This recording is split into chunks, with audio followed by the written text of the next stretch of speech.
Hi, y'all. I'm Julie. I'm a trauma-informed adoptee coach and somatic healing guide. After overcoming deep abandonment wounds, I now help adult adoptees move from feeling lost and disconnected to experiencing profound self-belonging. I know what it is like to carry the weight of abandonment, to feel stuck in patterns of longing, adapting, and searching for belonging. To have tried every healing modality available and come up empty. My own healing has taught me this. The answers aren't out there, they're buried within me, and I'm here to guide you home to yourself. The Resilience Project podcast brings voice, visibility, and validation to the parts of adoption society rarely names, but all of us feel. Through an trauma-informed somatic lens, I explore the lived experiences of the entire adoption constellation with a tender emphasis on the adoptee experience. This podcast goes beyond storytelling into soul-telling. It offers embodied insight, compassionate education, and a path towards awareness, hope, and strength. Each episode invites listeners to understand adoption more deeply, not just with the mind, but with the nervous system, and to reconnect with the truth, identity, and belonging that were always yours to come home to. Welcome.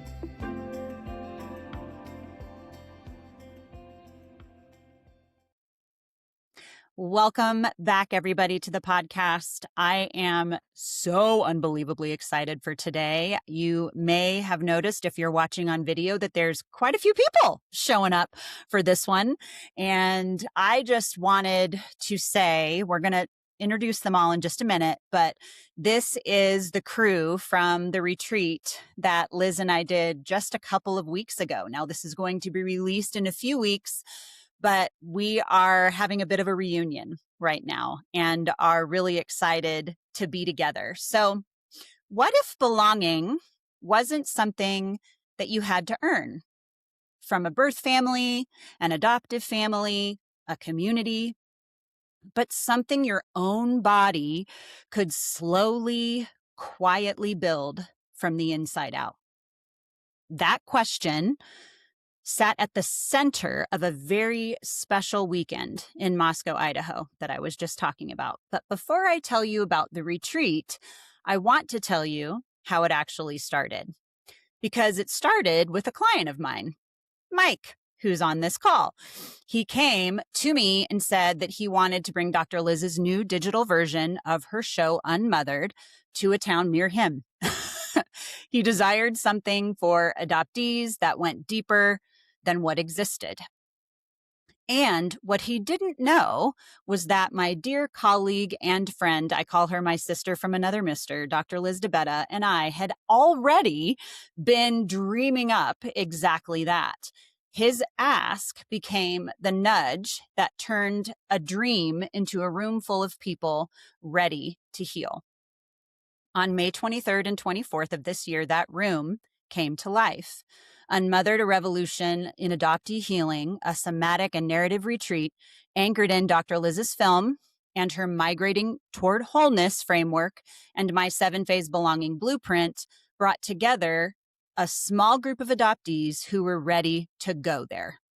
Today, I have the honor of sitting with Dr. Liz and all 5 of the people who were in that room: Mike, Jill, Nicole, and siblings, Jeremy and Jen, who were adopted together. We're going to walk through the 5 conditions of self-belonging that anchored the somatic part of the workshop and let the people who lived it tell you what it actually felt like from the inside. And I'm going to go ahead and use Liz's catchphrase: more stories equals more connection, and more connection equals more healing. So let's begin. So glad you guys are all here. If you want to go ahead and unmute and say hello to the audience, that would be amazing. Howdy. Hello. Hello. Hi. Hi there. Hello. That was everyone, y'all, all their lovely voices. So we're going to go ahead and warm up with some questions before we move right into the conditions. So, Mike, I want to start with you.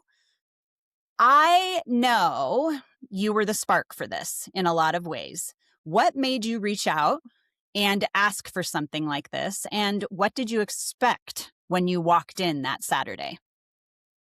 So, in the process of revolution, it came out in several different ways that I could be accepted in other circles, and I could put that in quotes. So, the mental birth of this was me looking for ways to find or create other circles where I might be accepted. As to expectations, I had the benefit of being present during some of the discussion of building scaffolding and framework for everybody to be able to be with themselves. So I was looking forward to watching that scaffolding being built and having my scaffolding reinforced in the process. And I was actually amazed at how well that was accomplished. Hmm, that's awesome. So you brought up revolution. I'm not sure everybody that is listening may know what you're talking about. You want to So, give us a little bit more of an explanation of what that is? sure, Revolution is your long program for adoptees like me to learn to deal with our inner world, or what how you call it, coming home to self. And it was there that I got access to you, and to a lesser extent to Liz and her film. Yeah. So let's move right on to Liz with this, because you and I already had been talking about this years before this even came to fruition. So, what did it feel like when the dream actually became a room full of people for you, Liz? It was just I don't have a lot of words still. I mean, I'm still thinking about the enormity of us all coming together and making the commitment to say yes to this time together, this process, this new thing that we said we were just going to throw the spaghetti at the wall and see what sticks. And that's the thing is it felt so fulfilling because it was confirmation that when you take steps to create something, there are people listening and there are people that are ready to receive it. And it was so beautiful to show up and to have every single person in the room be ready and willing to connect and to be curious and to begin to explore some things that hadn't been explored before. And I'm profoundly grateful for the level of trust that everyone Mm-hmm. placed in us in the process in this idea. So that's what I think I would have to say about what it feels like for the thing that we had dreamed about for a while and the deep fulfillment and gratitude of watching it be a success. Mm-hmm.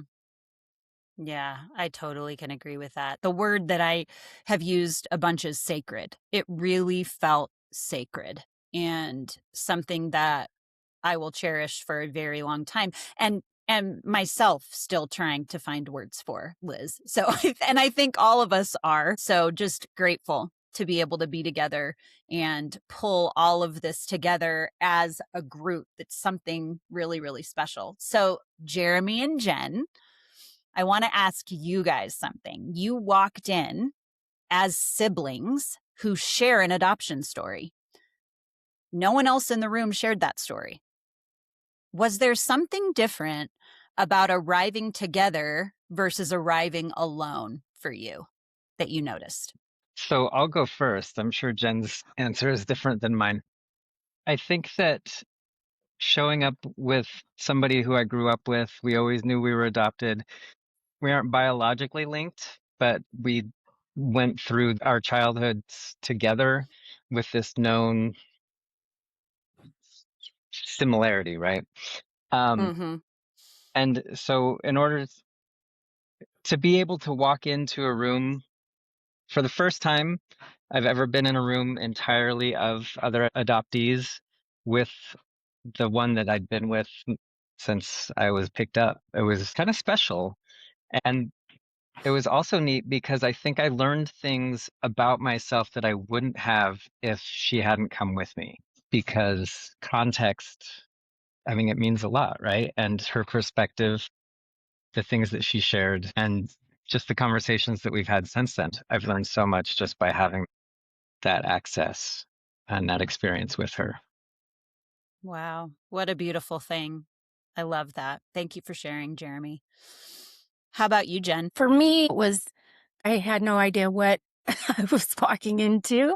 So walking in with him made it feel a whole lot safer, more safe. And there was someone there that knew my situation. And so I would have been a lot more guarded if he wasn't there. And it made it easier for me to show up. Yeah, that makes sense. And show up you did, my friend. And we are so glad that you were there. Thank you so much. Jill and Nicole, for those of you who came on your own, because that's the two of you, okay, what did you bring into that room that nobody could see from the outside? So if it's okay, Nicole, I'll jump out there. Corny as it sounds, I brought my ancestors with me. There's just something about this whole experience, finding them and seen and unseen all the way back to 1700 Germany. There's something about knowing you got people. And so you can be brave because you've got people. And you wouldn't see that with me just walking in there by myself. And it did help knowing you, Julie, and Mike and Liz ahead of time. So I didn't ever feel like I was walking in there alone. I at least knew someone as I entered the room. It was magical, though. Just even think about walking through those doors. It was a wonderful experience. I just got the chills when you said that. I love that.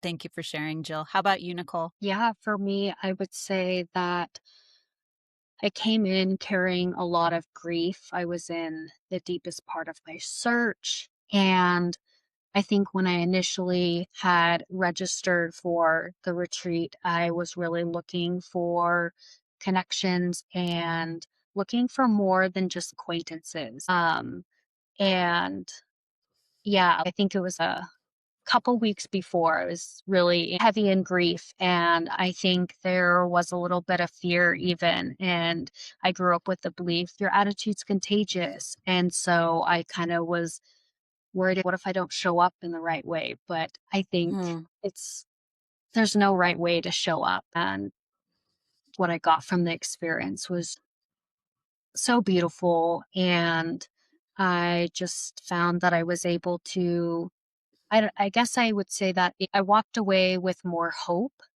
knowing that maybe I don't have to have connection with biological family and I can find meaningful relationships, which I very much feel like I did. So I'm so thankful for this retreat. Well, we are so thankful that you came and splashed into the pond as you did. You splashed into our lives. We are grateful for you, Nicole. Yes, full experience. Yeah. Oh my goodness. Well, I want to go ahead and move into the conditions.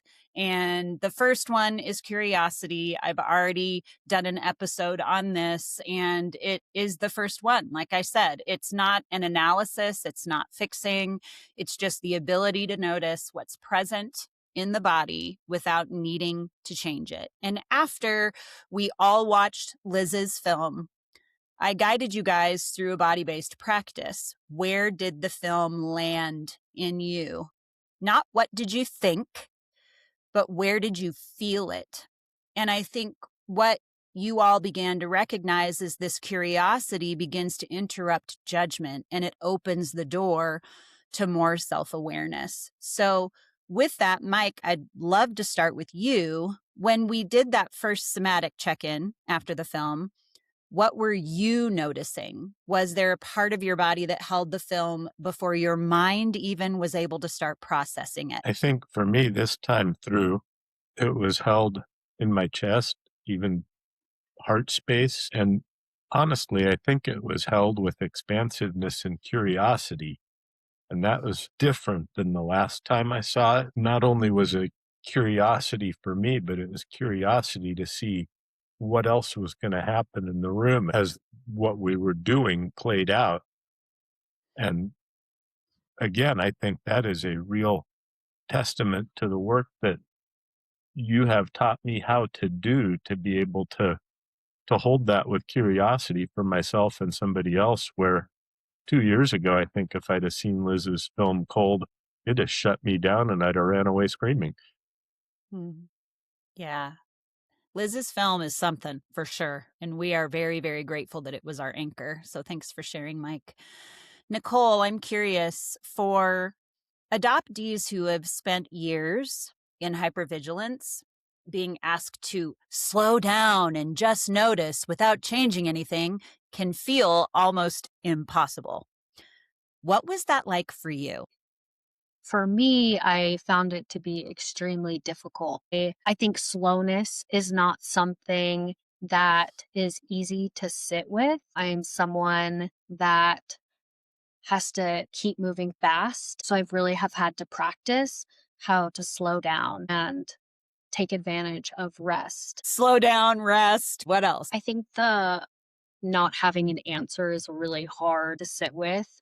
And I think it's also learning to have more compassion for yourself and sit with that curiosity. And I think now I would say that hypervigilance in some ways is, I guess, would be like a superpower in that I'm able to really observe other people and I know how to adapt to each person and with my communication style. So in some ways I look at it as a skill. And I think part of that is having compassion for the skill that was really hard in the earlier years. Yeah, absolutely. I think a lot of people can relate to that. And that's one of the things that Liz and I talk about in the work that we do, is really learning how those inner voices, parts of ourselves, can be superpowers. They aren't always the negative. We can accept them, we can learn from them. And I think that's actually a really important key thing to be curious about. So thanks for sharing that, Nicole. So Liz, you created this more stories, more connection mantra that I read at the beginning. It anchored this whole weekend in many ways. So where did that come from? And what does it mean to you when you watch a room full of adopted people start to actually live it? Yeah. I mean, it's in my book. I'm pretty sure that that was one of the strokes of genius that I had in my life. And as I was writing my book, which is Adult Adoptees and Writing to Heal, Migrating Toward Wholeness, which explains each of the 5 core principles. Each chapter is about one of the 5 core principles. And somewhere in there, I came up with this idea that more stories equal more connection, and more connection equals more healing. And it's become the mantra or the tagline for Migrating Toward Wholeness, because it's true. Because one of the things that was missing in my own life, in my own family, was we weren't telling the stories that needed to be told. I was being told stories about relatives that I wasn't biologically connected to, and that had never felt right. And I would listen and I would take it in. And then as I started to develop the framework for Migrating Toward Wholeness and started to delve more deeply into my own story and make so many of my own connections because of being able to tell my own stories, it just became clear to me that that's the central truth of this work, is that when we have the ability to come together and tell more stories, we can connect on a deeply human level. And when we connect on a deeply human level, because we're allowing ourselves to be vulnerable, to get to speak our internal truths, that those connections equal the healing that we're talking about.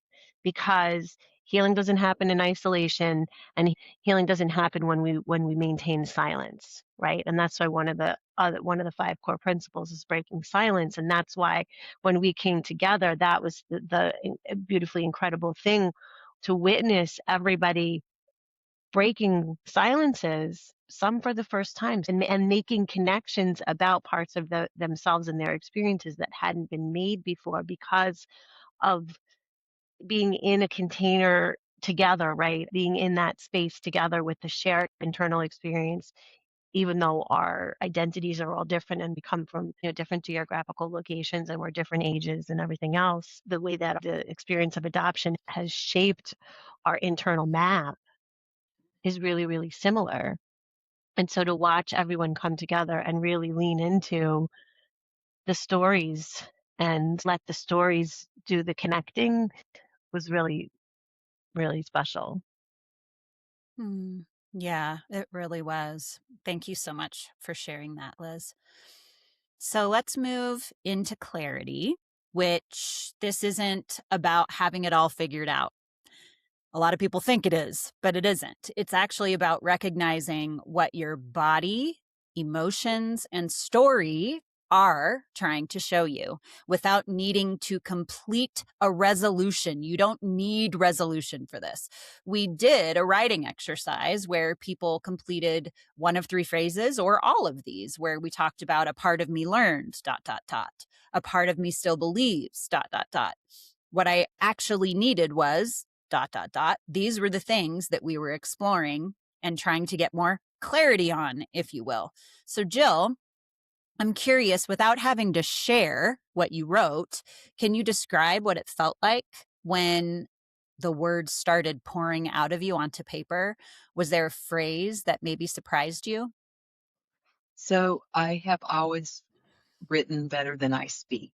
So when it comes time to speaking, I get nervous, I overthink, my voice gets all weird and shrill and so I don't talk very well. And this is going to show up when people watch this. But the writing, so it's everything I was thinking and holding inside is spilled out onto the paper. So it's like my truest, genuine self because I'm not filtering.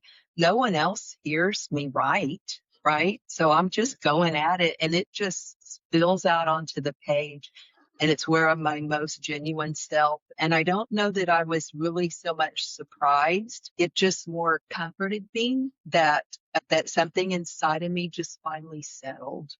It just settled. It just all came out and that's the clarity, right? Because it just, yes, I can breathe deep. This is what it's supposed to be. And that's just a wonderful feeling to be able to not have those muddled overthinking thoughts and just to be clear for once in my life to not overthink and second guess myself. Yeah, and it brought a beautiful awareness. Even when you did share, I remember thinking, wow, how profound what it was that you wrote was. And the fact that you could feel comfortable to be able to allow that to pour out onto paper in Yeah, that that's the space. only It's an way I honor. feel comfortable is writing it because saying the words, you've seen me, all of you. I cry real easy and I would cry as I tried to say those things. So I had to write them because otherwise it would be unintelligible. Well, did you ever feel like your tears were not welcome? Oh, no, not at all. Yeah. Are you kidding me? I'm Yeah. crying in front of everyone. That's just how I am. Grateful. People know it. They expect it. Yeah. Well, we are so happy that you were willing to share that part of you with us. So thank you very much. Okay, Jeremy, curious, was there a moment during the weekend where something became clear that had been living in you without words until then? Yeah. So when we first did some writing exercises, I think I shared with the group that I have a really difficult time coming to any sort of conclusive. It always feels like I'm spinning my wheels. And at some point, I believe it was Dr. Liz suggested, maybe you write in third person. And so I tried that. And I found that I give other people a lot more grace than I give myself.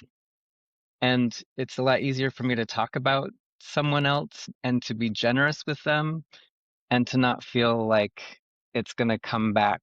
It's easier to be very honest about myself when I'm writing about myself in third person, which that was That was huge for me. No one asked about it, but there was a time where I had to excuse myself very suddenly and urgently and get away from the honesty that was on the paper about this other person.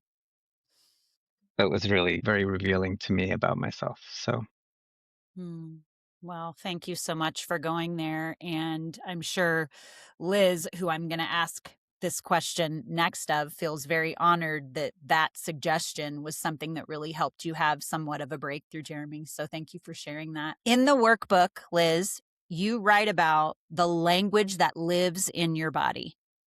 What does it mean when someone finally finds language for something they've been carrying for decades? That's the transformational moment, right? That's the moment where we stop existing and we start living more fully into ourselves and our lives. Because when we spend so much time not having language for what's living inside of us and being told that we shouldn't ask questions or we're too much or it's not enough or whatever all those things are, those conditions that we've learned are the conditions of existence. And a lot of us learn to stay silent, to stay safe. And so we don't ever get curious enough to find the words to attach meaning to our experiences. And so when people engage in this process as we got to do together, especially over time, when folks start to find the language to describe all of the grief and all of the anxiety and all of the pain and all of the unacknowledged loss and all of the different pieces of themselves that have not been allowed to speak, it's like being able to breathe again, because all of a sudden you're starting to make connections. And I think what Jeremy just shared is an example of that. When you start to find language, you feel different. Yeah, very, very true.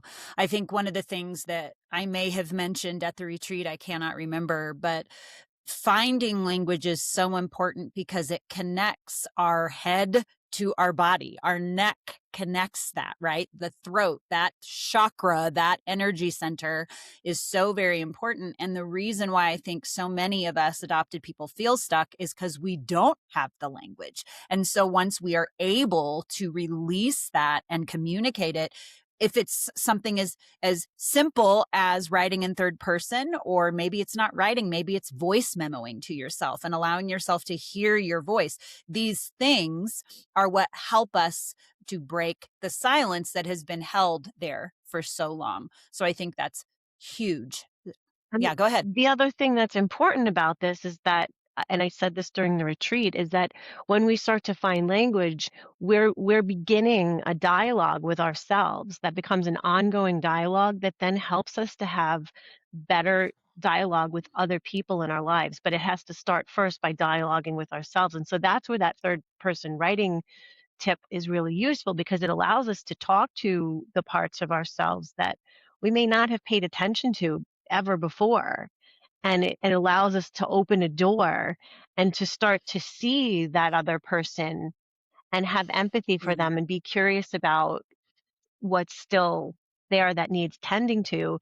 And then once we start to have language for ourselves, we have language that we can use with other people. And that's the bigger shift, is that then it becomes a ripple effect, that now I've not only given myself the opportunity of giving language to my experiences and expressing things that I have been holding on to for too long. Now I'm able to talk about it with other people. And that was why we did this together and why we invited sharing, so that we could become witnesses for one another and practice the dialogue that we're starting with ourselves, with each other. Yeah. And then hopefully over time, people take that back out into every other relationship in their lives.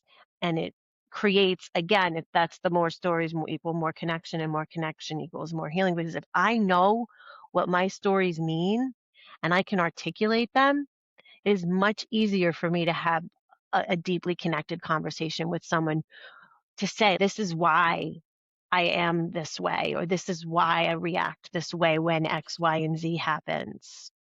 But until I've put language to that, I'd maybe look like a crazy person for most of my life, or bursting into tears for no reason, or maybe for good reason, right? Yeah, totally. I think that's right. And I'm just grateful that we had the space to be able to do that and then move into condition 3, which is capacity, where we stay with ourselves without abandoning ourselves. So this is where I believe the deepest transformation lives. And it's also the most misunderstood. Capacity doesn't mean not feeling overwhelmed. It means staying connected to yourself while emotion still exists. We practiced at the retreat what I call pendulation, and I shared about that when I did this podcast episode, specifically moving gently between what feels activated and what feels supported. The key line that I kept returning to was the goal is not to never feel pain. The goal is to not leave yourself inside of it, which I think is really crucial. And so, Jen, I'd like to ask you this question. What does self-abandonment look like for you? And was there a moment during the retreat where you caught yourself doing it and then chose to stay with yourself? Well, I think self-abandonment for me is disappearing and minimizing my needs. And definitely during the retreat, I was uncomfortable, but I chose to stay in the discomfort.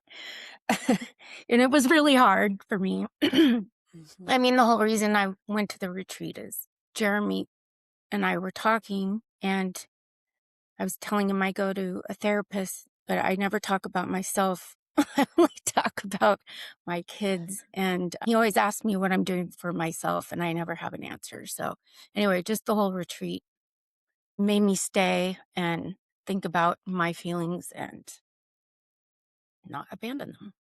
Yeah, and you were really brave, Jen, because y'all, this was the first time she'd ever done anything like this. And it was such an honor to be a part of. I think one of the things that I want to highlight too, something that Liz said, is we invited sharing. That's important to understand. It's an invitation. It wasn't something we forced. We invited it. And if somebody didn't feel comfortable, they didn't have to. And honestly, that in and of itself was information for them. And so really, really cool to be able to, I'm getting the chills thinking about it, just watching you, Jen, having to really kind of stick with yourself. I felt that angst within you, and yet it was so brave, the work that you did. So thank you so much for putting your faith in us to be able to take you there. Thank you. Mm-hmm. Yeah. So, Mike, as the person who asked for this in the first place, what shifted when you realized the goal wasn't to fix anything, but to just stay with yourself? I'm not sure that anything shifted inside of me for that because, again, I had opportunity to learn or be taught all of that long previously. I remember some amount of probably awe watching you and Liz accomplish in hours what it took me months to learn. And I don't expect that the Cliff Notes version that came out in hours will probably land the same way that the month's worth has for me, but that it lands at all is just amazing. That's amazing to hear and encouraging. So I'm glad that it had that kind of impact. Thank you. Liz, my friend, how does the Migrating Toward Wholeness framework support what I think of as the return? There was that whole idea that I had, you return and you continue returning, because there's that moment when we begin to insource our truth rather than outsourcing it. So how does your framework relate to this whole idea of increasing capacity and returning back to yourself? Well, the process is a wheel, and it's intentionally a wheel because all of the 5 core principles are constantly in motion when we engage in the process. And the framework is a return to self because every time we return to the page and we put pen to paper and we start to work with any of the prompts that I gave for folks that were part of the retreat. And then the follow-up suggestions that were pulled directly from conversations that we had together and what folks chose to share from their initial pieces of writing. That there's a constant returning to self every time you decide to sit down and write and stay with yourself in that process. It's and that's how I was able to develop it, because I realized when I went back to all of the journals of poetry that I had been keeping since I was 14 years old, how much of myself I hadn't realized needed to be heard and seen and understood. And so the framework, the Migrating Toward Wholeness framework, is an invitation to continually return to the self. As I said a few minutes ago, have a dialogue with the self, with all of the selves that has existed over time, right? Because we're not just one version of ourselves, and there's still that little person that lives inside of all of us that is the scared, terrified one that still shows up and is like, but wait a minute, you know? And being able to return to that little self and say, no, I've got you.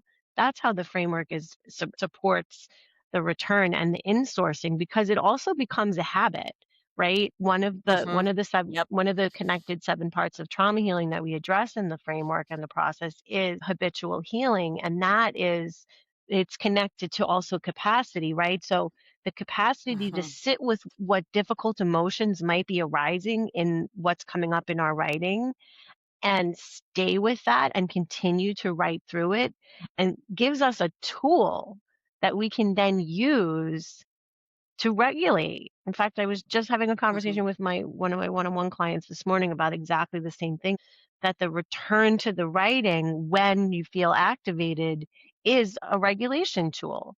And it gives you the ability to choose a path forward and to stay with what's happening instead of doing the thing that so many of us are so good at, which is sometimes it's numbing, sometimes it's running really far and fast. Whatever and it's what I like to call a default trauma state. Whatever your default trauma state is, it helps us to not abandon ourselves and to stay with what's true. And then the more we do that, we look at, this is a habit that sustains me and supports me, and I'm going to keep doing it. And it becomes a healthy habit instead of any of the other unhealthy things that we might have done, previous versions of ourselves might have chosen. We now get to choose differently. Yeah, exactly. Yep. That's beautifully said. Thank you so much for sharing that.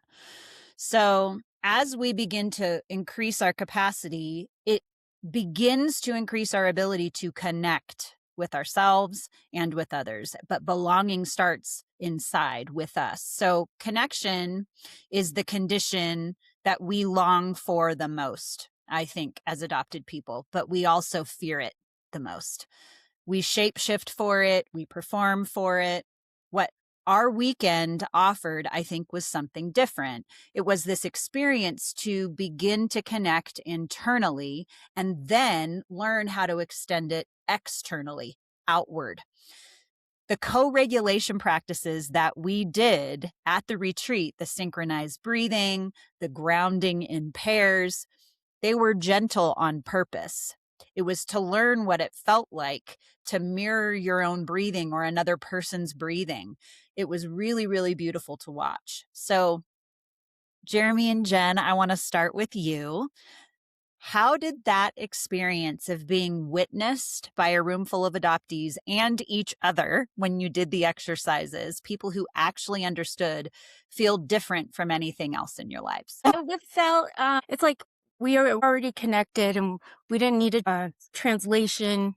We already have an understanding, and it was disarming to have him there, and we could finally kind of let go of feeling like we're misunderstood. Yeah, that's really cool. That's how I felt. Yeah, I think that's valid. How about you, Jeremy? Well, to contrast it to another experience that I'd had, I think 12 years ago, I had a weekend seminar that included some similar exercises, but it was just a group of random people who signed up. We were all students, all college students, and I found some fellow adoptees in the group, but for the most part, there was nothing in common. we had nothing in common. And so I think that just removed a layer of or maybe not a layer, maybe an obstacle, removed an obstacle for getting an immersive experience in the practices, because I didn't feel like there was any need to explain myself, where I was coming from, just that immediate understanding. Being in the room with other adoptees and doing these grounding techniques was, I don't know. What I heard was there was a safety, and you even said that, Jeremy, when we first introduced ourselves. It was one of the things that Liz and I reflected on later that night, was that you mentioned, it was the 3 words, I don't know if you remember, and one of those words was, I feel safe. And I just remember in that moment feeling like, okay, we can go home. We've done what we needed to do here. And I think that's kind of the point you were making, is there was this feeling of safety, which allowed you to feel understood and co-regulate easier, because of the fact that you didn't feel like you had to present yourself any other way than how you felt in that moment. Yeah, absolutely. And safety and security is something that I didn't realize I didn't have until a few years ago, and I started actually investigating adoption and its effects on individuals. So to feel safe without explanation, or without having to convince myself or use any sort of techniques that I may have learned, to feel safe in a room of strangers is kind of a big deal. It's a huge deal for an adopted person. So thank you. It was an honor. Jill, my friend, the workbook talks about the words written on your body, the ones you've been carrying so long, you forgot that they were even there. Did any of those start to shift over the weekend for you? Yeah, so I think of an analogy. So summertime as a kid, we put up a card table and we put out a puzzle, and one little piece at a time, just one little piece, and then go run outside and ride your bike for a little while and come back in. And sometimes it would take a month to put that one puzzle together. And that's all of us kids putting our little pieces together. So that was kind of what this was like. It was very subtle. It wasn't just all of a sudden, it was just the snap of another piece and the snap of another piece. And it kind of like, we talked about it, the door was open, and then all of a sudden there's this possibility, and then all of a sudden I have tools I didn't have before. And it was a very subtle shift, but it was definitely a shift. And then I think about Mike's analogy with the grains of rice, and so I'm waiting for that swoop. But then I'll have tools to start doing it again. Like the shifting, I think, is going to be forever. I don't know why. I just think I'm always going to be shifting towards something. Yeah, I think you're right.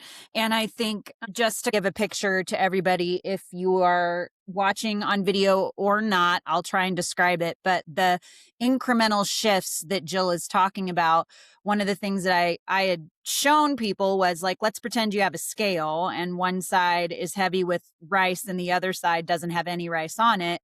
And you take one little grain when you make a shift and you clink it onto the other side. And as you make these incremental shifts, that begins to move. And that's where the transformation begins to happen. That's what she's describing. And these incremental shifts, the work that we do, the building the capacity in the way that we do, is so gradual and so slow and so gentle that by the end of it, it's almost as if you didn't realize something occurred. And so it's beautiful to watch and to witness. So thank you, Jill, for describing that. I appreciate that so much. So Liz, what happens in a room when multiple adopted people are simultaneously finding language for the same unnamed thing? When that happens, it's, give me a minute. All of a sudden the words are not I'm telling you, coming out. It's okay. Yeah. So when a room full of adoptees starts to find language for the exact same thing, it's profound, because it's like a big giant light bulb goes off and everyone's like, oh, I am not the only one. I'm not alone. Or someone finds the language and then someone else is like, yeah, I just wrote about the same thing. I didn't quite describe it the same way, but that's exactly what I'm talking about too. And then then we start to make those connections. We make the connections to our own stories, but we make the connections to one another too. And that's the catalyst for the healing moment, right? Or the migration toward wholeness. That's why it's called migrating toward wholeness, because we're always in constant motion. We're always moving toward a greater sense of wholeness, which for me is what healing is about. And so when a room full of adoptees starts to find language for the same exact internal experience, it's like all of us, we complete the puzzle that Jill just talked about. All of a sudden, we Yes. see the full picture and we're like, oh, okay, now I Yeah. can start to do something with this, because now I know I'm not alone in this feeling. And we just had this whole shared exchange. And I've had it happen in groups where someone shares a piece of writing that so perfectly describes the thing that every other person has been writing about and grappling with and talking about. And then it's now we have an image, we have language, we have words, we have a shared vocabulary. And now I can explain not only to myself what this has meant over the course of my life, but I can explain this now to other people. Mm-hmm. Yeah, absolutely. There's something really beautiful about that. And you, without even realizing it, use the word connection multiple times, which I find funny because that's what we were talking about. So the next condition is consistency. This is the small repeated returns that I have talked about, that we've talked about. This is where I try to differentiate from what I call the retreat high. And it's so funny, when I first brought this word up, Jeremy outwardly moaned. Sorry, I don't mean to call you out, but that's what happened. He was like, ugh. I don't like that word. And I would love to hear from you when I call on the whole group of what that was like for you. But healing isn't just one breakthrough. It isn't just one retreat, right? It's not just one emotion. It's these repeated, safe returns to yourself, the tiny practices you can actually sustain. And in the closing of all of this, I invited everyone to name their one next step. What is the one next thing that you will do? Something believable that your body won't call BS on, that your nervous system can sustain. And so, Mike, it's been in the recording right now, it's been just over 2 weeks since the retreat. What has actually stuck for you? What is the small practice that you have returned to? So I don't think it's a small practice. In the weeks leading up to the retreat, I have had journaling as a tool, and I had been trying to do it less. And what I wanted in my head was to be able to do that process in my head on the fly and not have to sit down and actually take the time and the effort to write or type and read and whatever else. And I think what I discovered is there is no substitute. And so I have been back to it, not as an everyday practice, but I have been far more attuned to when I need to. And rather than try and work around that, just go and do it because it is good for me. Yeah. And I will say, from working with Mike for the amount of time that I have, when we first started working together, hope you don't mind, man, I just called the two dudes out on this call.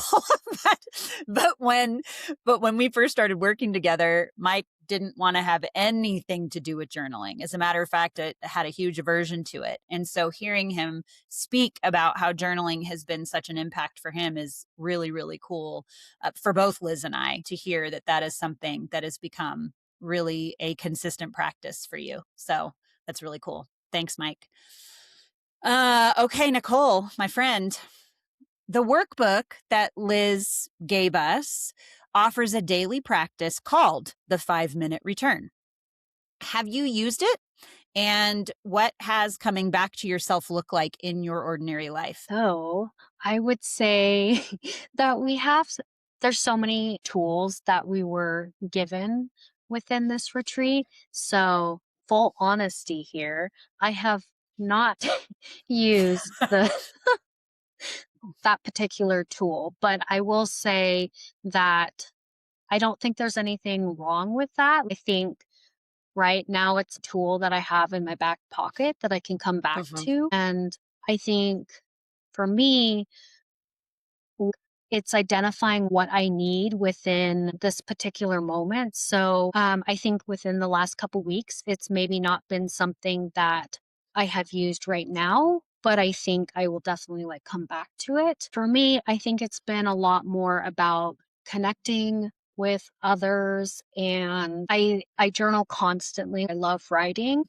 but sometimes writing is so different than communicating and saying it out loud. So I think there's sometimes it's just practicing saying something out loud. And whether that's in a virtual adoptee space, or maybe it's a phone call with another adopted person, or I think what I have really started practicing is what do I need within this moment? I think so often society teaches us that you're like selfish to put yourself first in some ways.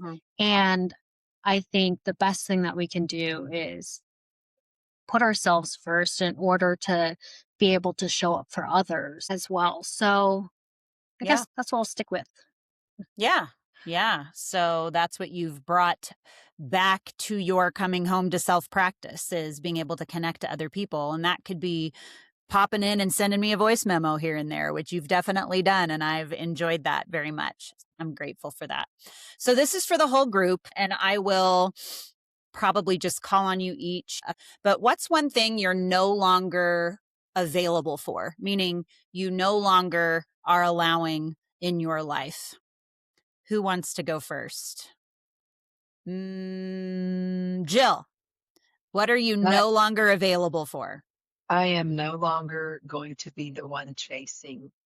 If it's not mutual, if it's not both of us wanting the connection, peace out. Because I've spent my whole life chasing, people pleasing, making myself small and contorting like a pretzel. No more pretzel, Jill. I got plenty of friends, y'all. I made some new ones, you guys here, and I don't need those people. If they don't want to be with me, then peace out. And I wish them well. No bitterness either. Enjoy yourself. I wish you the best life. Love that. Anyone else? What is one thing you're no longer available for? I am almost Go ahead, just Mike. like that. I am no longer available to throw myself at people whose need I can identify and maybe meet, hoping they might reciprocate. It's essentially the same thing in different words. Yeah. Okay, cool. Thanks, Mike. Anyone else? What's one thing you're no longer available for? Go ahead, Jen. Just not thinking about myself ever. I need to work on myself. I'm no longer available to abandon myself. Amen, sister. I love that so much. So one thing you're actively reclaiming is not abandoning yourself anymore. That's what you would say. Exactly. Awesome. You can I just love make that. it short. That's beautiful. I love that. Nicole or Jeremy, either one of you, what is one thing you're no longer, go ahead, Nicole, you're no longer available for? Sure. I think I would say that I'm really done masking. I think for me, you can either join me in this journey and support me, or you can step aside. So Love that. That's beautiful. Jeremy, do you have any? It's okay if you don't. Well, I would say that I'm no longer available for ignoring what my body's trying to tell me. I've so many insights through the retreat that had to do with where things are in my body, that and talking about the vagus nerve and how it's related to the chakras. And the chakras are what, 3,000 years old? Conversations about the chakras, that's been around. And I've always dismissed it as woo-woo or Yep. what have you. But I feel like from my experiences over that weekend, that retreat, that I'm no longer available for ignoring or distracting myself from what's going on. I love that. It's beautiful. So then, Liz, I don't know if you want to share what is one thing that you are no longer available for. I think this has been a gradual process over time, but I'm no longer available for people, places, or things that are not in alignment with my values and my need for authenticity. Totally hear that. I would honestly feel completely the same. Mine is a little bit differently worded. I would say that I'm no longer available for those who are not willing to accept my lived experience. If you can't accept that, then we're not going to actually get along, and that's not going to be aligned with what I'm moving towards. So I feel very similar there too. So lastly, for this specific section, we already heard Jen is actively reclaiming being with herself. She's no longer going to abandon herself. So now what I want to hear is, what are you guys actively reclaiming after this retreat? Go for it, Nicole. Sweet. Okay. I would say for me, I am learning to be comfortable with the unknown and learning to be okay with the phrase "I don't know" is a perfectly acceptable answer. Because, I mean, searching for an answer is draining. So sometimes it's okay to not have the answers. Yeah, very true. I love that. Okay, what are we actively reclaiming, y'all? I think Mike was unmuted, and then, yeah, go ahead, Mike. So I am learning, and not just learning, but choosing who I am. And I'm going to call that actively reclaiming agency. And I am not available to be shaped to someone else's purposes any longer. Love that. That's awesome. Anyone else? What are we actively reclaiming? My voice. I lost my voice along the way. And so now I would have never put my name. I would have been alias. I was alias for 5 years out in the internet. And so, yeah, I'm reclaiming my voice. And you can speak your truth without being ugly about it, and just say what needs to be said, and not choke on your words. So good. Thanks, Jill. Anything you want to add, Jeremy? What you're actively reclaiming? I'm reclaiming an interest in a pursuit to find authenticity. I think that one of the things that this experience and even just meeting with you all again, that it's reminding me that I don't have this fully formulated. You don't have It's to. still in its infancy, incubating. Anyway, I've always really valued anything authentic, and as an adoptee, I don't know how to be authentic myself. And so I'm reclaiming the hope that I can get there. I believe you can, because honestly, Jeremy, who you were at the retreat was that. You were very authentic. And it was a really big thing for us to witness, because I know there were some things that were hard for you, and you made that very clear. And we were like, that's information. It's totally fine. So you are held right where you are, and we're just glad that you're still here with us, for sure. Thanks for showing up. So, okay, y'all, if you could say, we're going to try and wind this up because we're at time here, but if you could say one thing to an adoptee who is on the edge of this work, is curious but protecting themselves from hoping for too much, what would you say to them? Jen, what would you say to an adoptee who is on the edge of this work? Well, I'm on the edge of this work myself. So this is pretty easy to answer. I think has to be done when you're ready. It's okay to go slowly, and when it's the right time for you. Yeah, love that. Thank you so much. Jill, how about you? What would you say to an adoptee who's on the edge of this work? All right, corny as it sounds, I learned I'm half Canadian.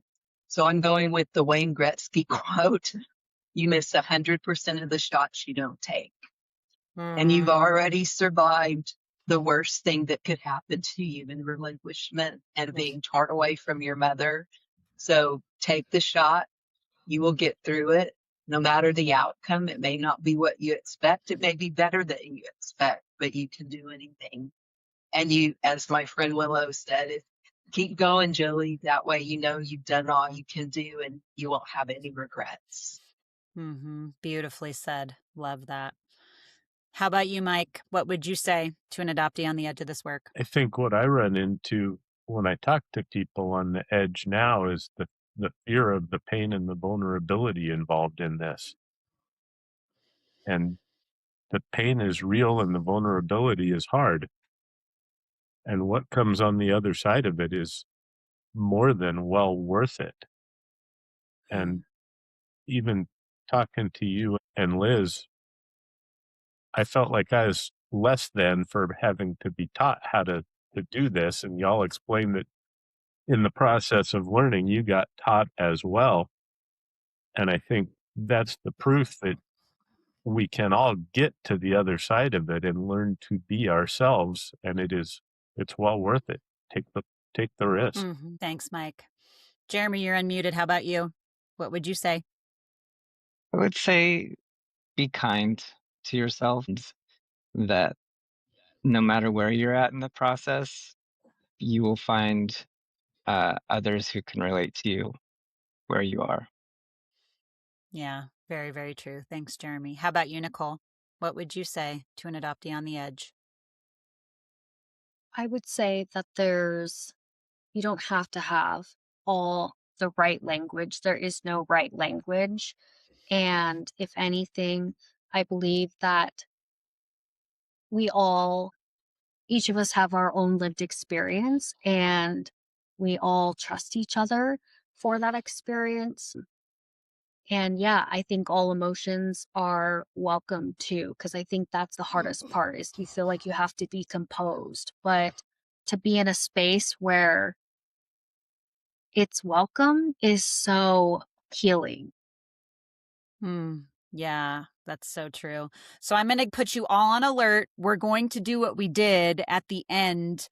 I have a couple of exercises so you're prepared. I think I told you guys when I sent you and prepared you, but I'm going to prepare you now. And then I'm going to ask Liz her question. And then we're going to do popcorn. And I'm going to call on you and you're going to say this. So the closing round is, what are the 3 words for your body right now? Okay, so be prepared with those. Liz, what is next for Unmothered and Migrating Toward Wholeness, and where can people find you in this work? Yeah, so what is next for Unmothered and Migrating Toward Wholeness? Migrating Toward Wholeness, I have ongoing monthly virtual retreats for adoptees that will pick back up again later this summer, so late August. I will be launching a small group coaching program that will also start in August for the fall.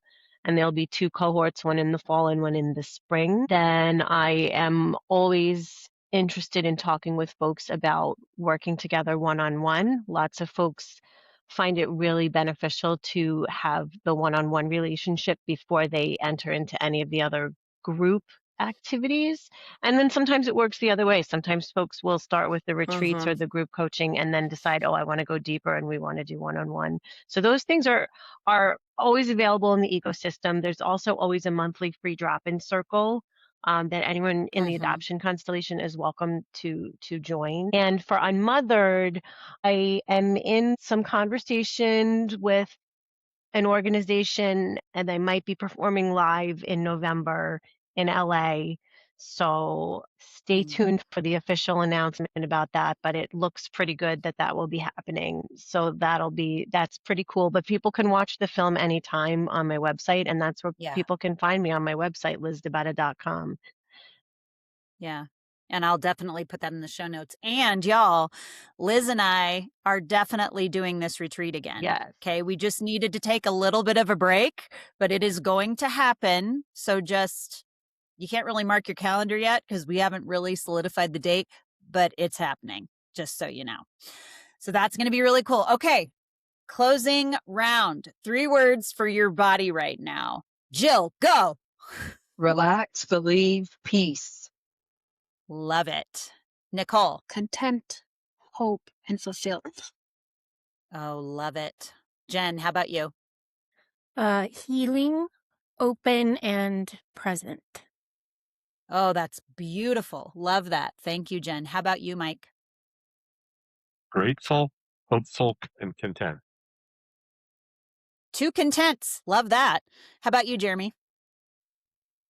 Well, make that too grateful, curious and calm. Oh, I love that. Calm is like the best word ever. Well, you guys, thank you so much. I'm going to go ahead and close this out. Stay with us just for a little bit. But belonging is not a destination that you earn, it's a relationship you slowly build with yourself. If anything you heard today moved something in you, maybe it was a tightening, maybe there was an ache, a warmth, a recognition, that isn't by accident. That's your body telling you it already knows the way home. If you're an adopted person who's ready for the next layer of your healing, whether that's working with me through the 7-phase belonging blueprint or going deeper into narrative work with Dr. Liz through Migrating toward Wholeness, or simply starting with the post-retreat workbook that Liz has given us all, every link will be in the show notes for y'all to look at. So to Mike, I just want to say thank you for asking. Sometimes the bravest thing simply to do is to say, I want more of this. And to Jill, Nicole, to Jeremy and Jen, thank you for your stories, for staying in the room, and for trusting the process. And to Dr. Liz, my sister from another mister, thank you for being brave enough to make the thing that opens other people up. The language you found belongs to all of us now. More stories, more connection, more healing. And I'll see you guys next Thursday. Peace.